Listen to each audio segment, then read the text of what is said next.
this week? Both practiced full today. I don't know what that means for tomorrow for Marcus specifically. Every indication is KYRIE will be playing, and Marcus looked great. But it's all about how he felt moving around and how he feel afterwards and tomorrow. Rob Williams went through as well, practice today as well. Baines did not, although you could probably hear him from where you were sitting. Is he able to do other stuff than running? Yeah, he does. He does shooting on his own. He was conditioning on the bike.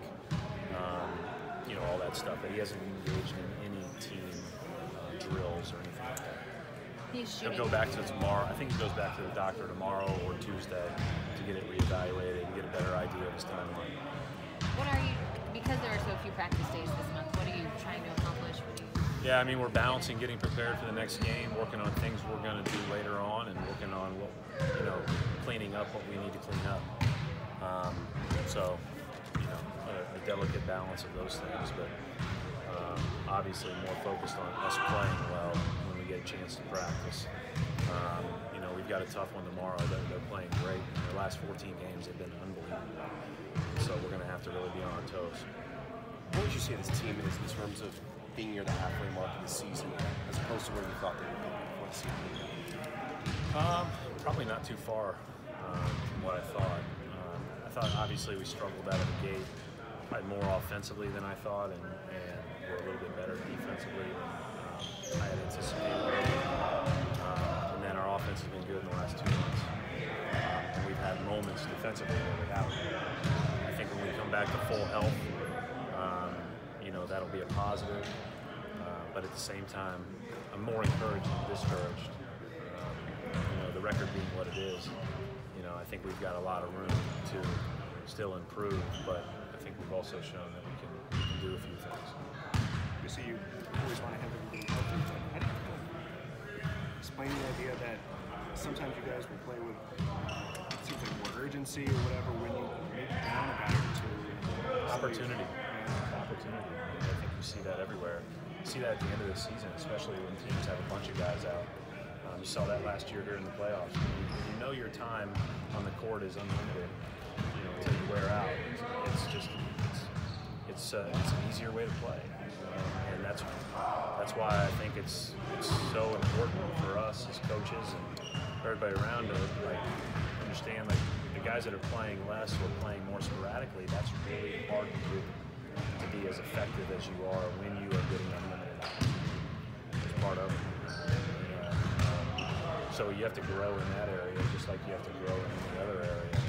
But I think that's without question my thought on it. How do you and the coaching staff try to help guys with that? Yeah, I think that it's so easy for somebody to write about or me to say, control what you can control, right? Because that's all you really can do is focus on the task at hand in that moment. If you're playing or if you're sitting, whatever you can to prepare for that moment. But it's a lot easier said than done when you're playing sporadic shifts. I've said before, the guys that come off the bench, all have it a little bit tougher than the guys that start. The guys that play, once every 3 games and don't know when they're going in, they've got it by far the toughest. And that's why when you see a guy like Brad Wanamaker do what he did the other night, Shemmy always coming in consistently ready, Gershon impacting us at Memphis, those are really special performances because that's hard to do. You mentioned the offense earlier, Brad. You guys think been number 1 in the last 20 games or so. Is the fact that the free throw rate is still pretty low for you guys kind of encouraging for you in the sense that there's still a lot of untapped potential there for growth?